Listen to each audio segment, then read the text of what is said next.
Welcome everyone, today I have a special guide for Diablo 4. And yes guys, we have it, we have the Summoner's Necromancer. And in this video, we'll be going through 3 different builds for the Summoner's Necromancer. And what I want to do is, I want to make the skeleton summons unkillable, I want them to do a lot of damage, I want them to do a variety of damage. So we'll be going through 3 different varieties of the skill trees for the Necromancer for the Mass Army Summons build. I'm going to talk to you guys about the advantage of different build and also different combination of the legendaries and also the glyphs. So even the glyphs are a little different depending on the choice. So you can see the results over here, and you can see some of them have more damage towards golems and also skeleton mages.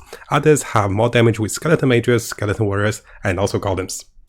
And as a brief summary of the build, of course, we'll be using skeleton warriors, skeleton mages, golems, and also additional source of dealing damage against enemies. And this will be the best summoners build I can come up with for the level 100 Necromancer. So coming over to our skill tree, there will be some varieties and also changes for different combinations. So notice here I have Blood Mist, and in other builds I do not have Blood Mist. And as we get over there, I'll tell you guys about the difference.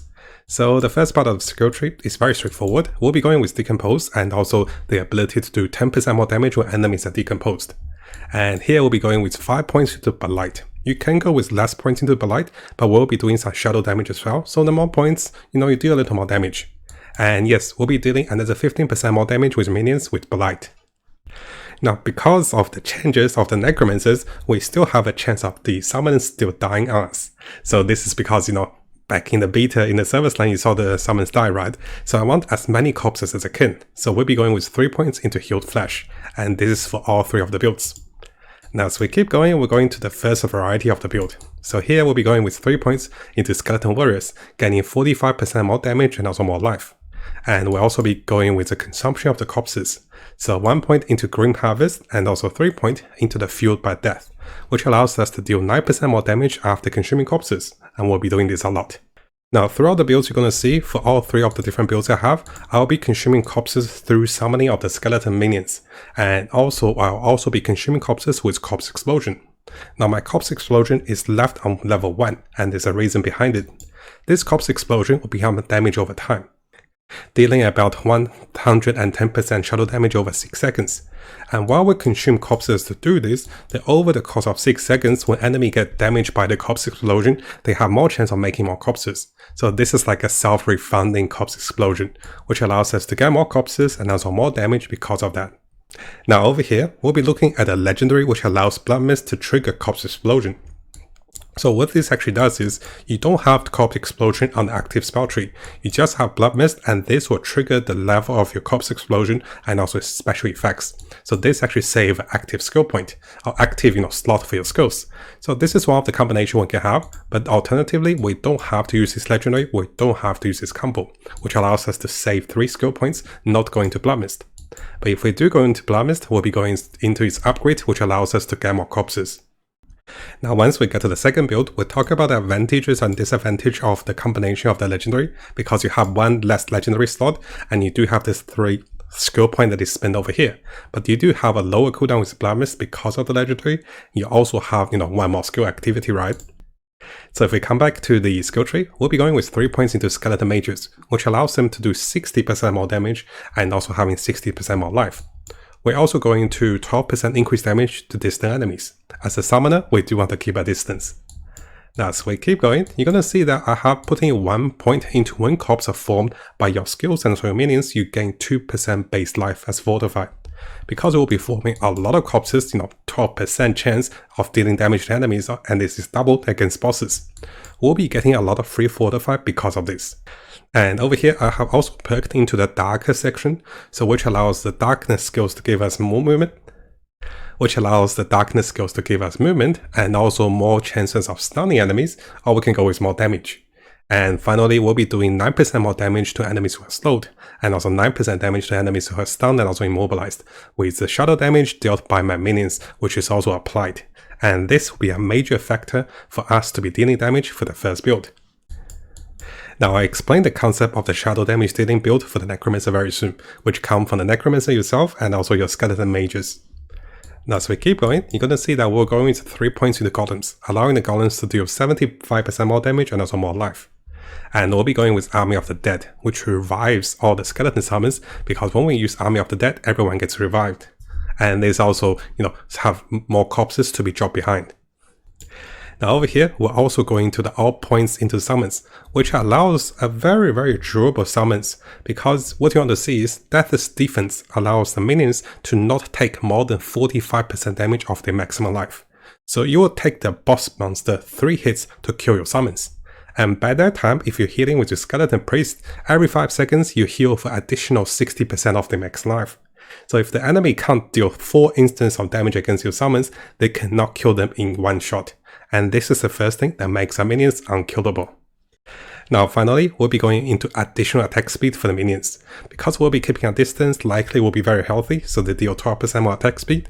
And also over here, the minions will deal 30% more damage when they're close to enemies, which means the skeleton warriors and also the golems. Now for our first skill tree, we'll be going to the key passive with Shadow Blight, which allows the enemies who are affected by shadow damage to take 10% more damage from our Necromancer and also our summons.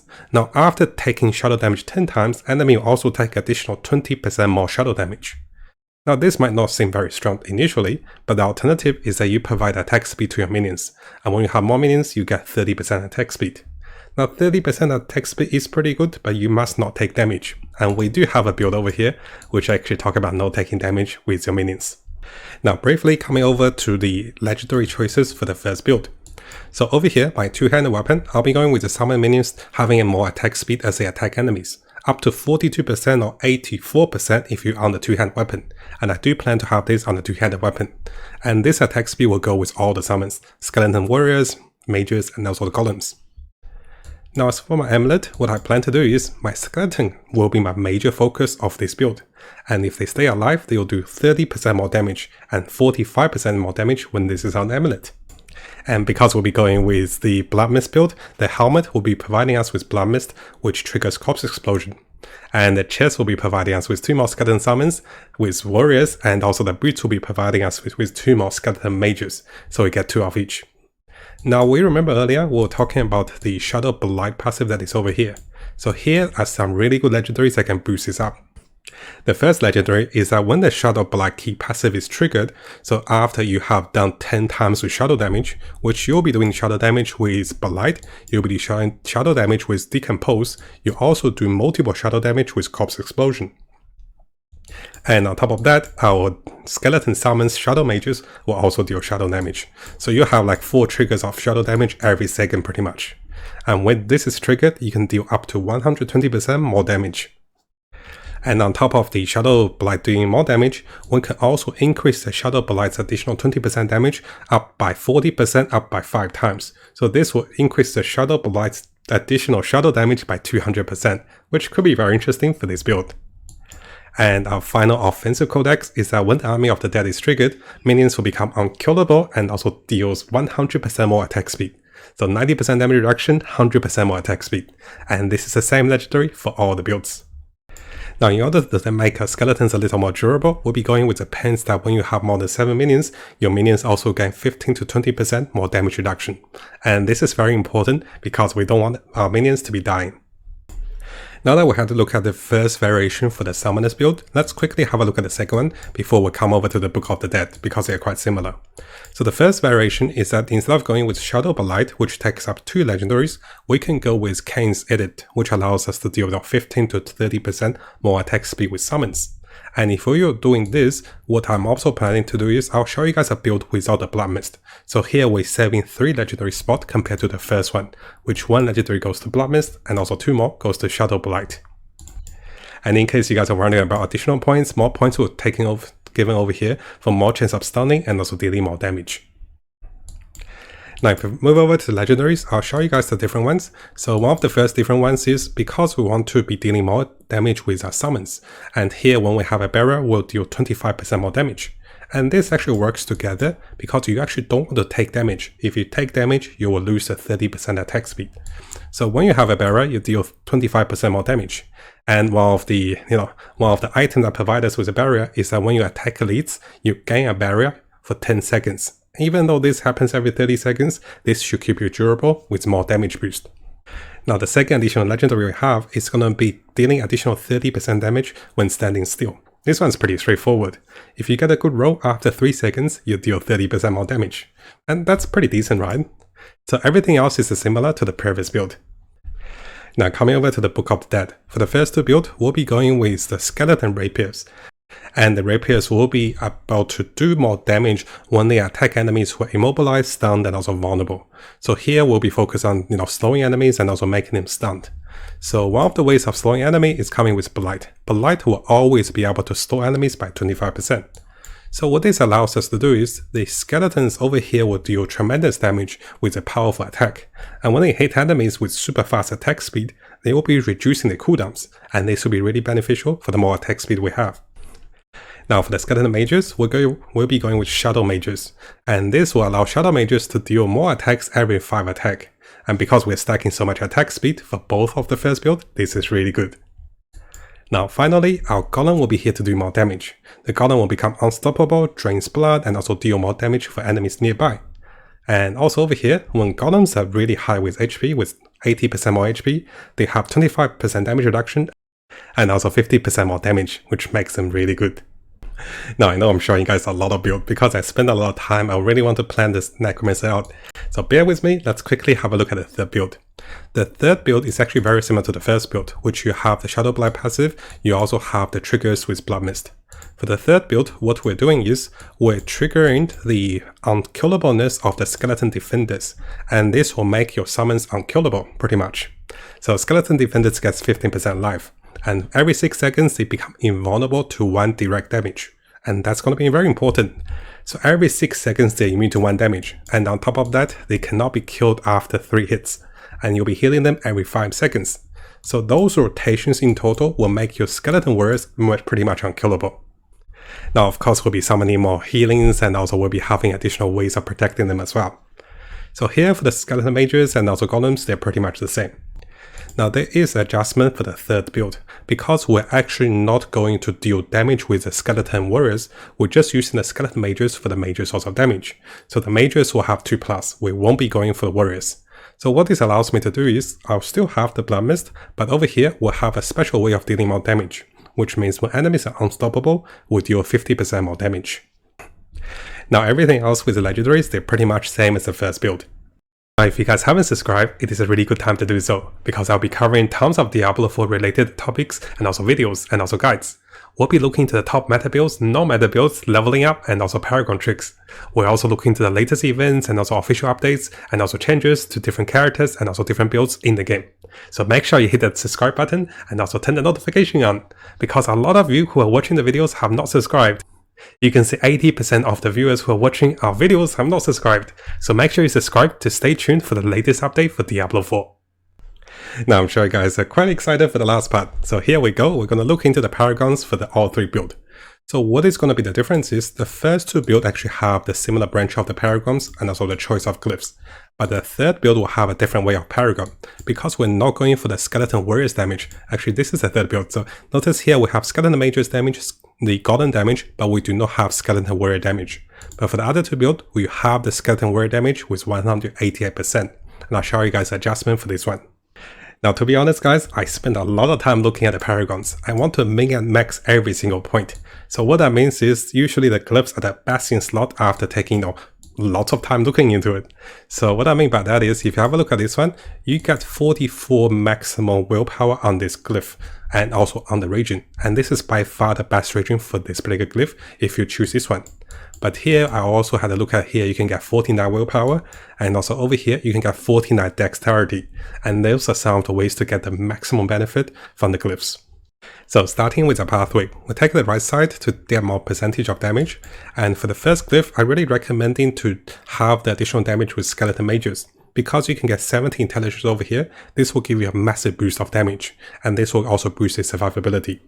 So here with Skeleton Mages, all of a sudden we get about 269% more damage because of that.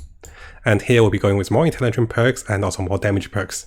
While on the other hand, we also want intelligence on this side. Now as we move over to the first board, what you're going to see is, there will be a legendary that is over here, will provide you up to 30% more damage for each of the minion types. So Skeleton Warriors, Mages and also Golems means 30% more damage. And while getting there, we'll be doing more damage and also more defensiveness with skeleton armies, and also more minion damage and also more benefits with minions, and also even more minion damage and also more minion resistance. Now the first glyph over here is quite interesting, because this is the only glyph that provides minion damage, and there is only one glyph that will amplify all the minion damage. So this is like the match made in heaven. Now what I also realized is I actually didn't need to perk into all the intelligence. Not to say I perked into 70 intelligence, but we just needed the, only need 40. So I actually have a lot of points saved up, that's perfect. So let me slightly adjust this one, because I actually didn't know I had this many points. So I just needed 40 intelligence. All of a sudden I save up 8 points. I'll update this one before the video goes live.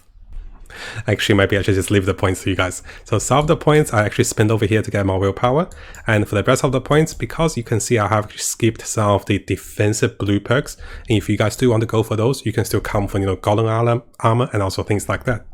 So why is this match made in heaven is, not only this does not require a lot of intelligence, I just realized, so silly of me, right? And on top of that, this will amplify your minion damage by about 200% on each of the perks. So minion damage reduction, minion damage, and also more minion damage reduction. And this is actually the perfect combination for this particular glyph. And this is why I picked this board to be the first one. Now, so move over to the second board. You have two options. You can come over here for the more golem damage, or you can come over here for some bit of damage with fortify, which I don't think will be a big deal. So I'm recommending take the right hand side. And if you come over to the right hand side, we'll be coming over to the legendary that provides golem with 30% more life and also more damage. It's not the biggest factor, but it's something, right? But what you want to see over here is the glyph. Firstly, we'll be going with a rare glyph that allow golems to deal a lot more damage and also more defensively with more life. Now you do want to notice the maximum willpower you can get on this section is only 44. If you're able to get to the late game and also get to this board, if you put the glyph here, you get 49 willpower, so you get one more perks of the golem damage. So this is the difference. You can swap the two in the future, but at the start of the game, likely you just perk into this one, then you slowly perk into this one, right? So in the future, you can swap the two. Now here we'll be getting a lot more golem damage, a lot more golem armor, and even more golem damage, attack speed, and even more damage when golem is activated. So having the golems is going to be really powerful on this particular board. So notice the first two boards, they are designed for the necromancers to have the minions, to have the summons, and get the most benefit. And that's why we're only going for two legendaries over here. Now as we move over to the third board, what you're going to see is we're going to have a glyph which allows us to deal more damage when we're healthy. A lot of the builds and also the combination of skills, I'm trying to become healthy. I have barriers, I have range attacks, I'm staying away from enemies. And while you're healthy, you'll be doing a lot of damage, up to 86.5% more damage. And over here, we'll also deal damage against injured enemies and also against injured enemies. And notice over here we have lots of points that is spared, because I just realized in the previous part, because I free a lot of pound out of the first board, we actually have more points. So you can easily go into some of the golden ones to have more armor and also more defensiveness for your Necromancer. Now if we come over to the final board for the Necromancer, over here you can see that I have path over here, and this is majority for the board itself. This is the only board that provides us enough golden of the passives that is beneficial for the Necromancer, while giving us 49 dexterity for the Skeleton Warriors, which is going to be really good. So notice the Skeleton Warriors, they want dexterity, while mages want intelligence. And the golems, they actually want willpower. So I'm trying to find the best board for each of them. And while you're perking into all the dexterity, you can also get yourself more damage when you're fortified. Now because the second build is pretty much the same as the first one, we don't have to talk about much, but let's come over to the third build. So the third build is the same part for the first two parts, but there's going to be adjustments. So notice over here we do not have the Skeleton Warriors. So what is replacing the Skeleton Warriors over here is that we'll be dealing more damage when we're healthy. Now unfortunately, there's only 39 willpower over here. So what that means is we'll be dealing 69% more damage when we're healthy. Compared to the other builds, here we'll deal 95%, and here we'll deal 86% more damage when we're healthy. But the highlight of the third build is we're able to get more perks into the golems, which empower the golems. So here we'll be going with 240% of the rare powers for the golems, which allows the golem to do 58 plus 58% more damage. So notice here the golem is 107% more damage. And also over here, you get another 260% more golem damage. So compared to the other build, you only have, 178. Here you only have 178, but the golems is only, 169, right? So here we'll be able to boost the golem damage by another 100% and another 50% because of this. The golem will become especially durable because of this as well, with more armor and also more defensive capacities. Now the benefit of not having the skeleton warrior glyph is that with this glyph, your minions will deal 10% more damage when you have Thorn's power. And your minions will naturally inherit Thorn's power. So this is why I'm not going for the minions that, inherit Thorn's power. So here naturally minions will have 30% Thorn's power. You just need 1 damage with Thorn to trigger this ability, and this will allow the entire party to deal 10% more damage. Now finally, the adjustment on the third build is that the golem glyph is actually placed over here with a whopping of 54 willpower. So if you compare previously, when we had the golems a little earlier, we only had a golem to 44 willpower. And the final board is actually the perfect one for the golems to be placed on. So having 54 willpower means you deal additional more damage, right? So this is when you have the 3 points, you want to look for the best board. And I do recommend in the late game to get the golem onto this board over here. But here I'm showing you guys where to put the golems for the early game, and here is where you want to put the golems for the late game. Wow, hopefully you guys enjoyed this video. Oh boy, I really love Necromancers, and when I play games, Path of Exile, any of the game, I want to play the Summoner. So here I spent a lot of time into different builds, different combinations, different glyphs, and different choices, and you can see the whole summary over here. So let me know what you guys think about this build for the Necromancer. Are you planning to try this out for the launch of the game? And how far will we go for the Necromancer, right? So let us know in the comments below, guys. What do you think about this build? And do you have any adjustment for this build? And are you going to play the Necromancer at the launch of the game? Now before you go, and if you guys didn't know, we have a new YouTube channel.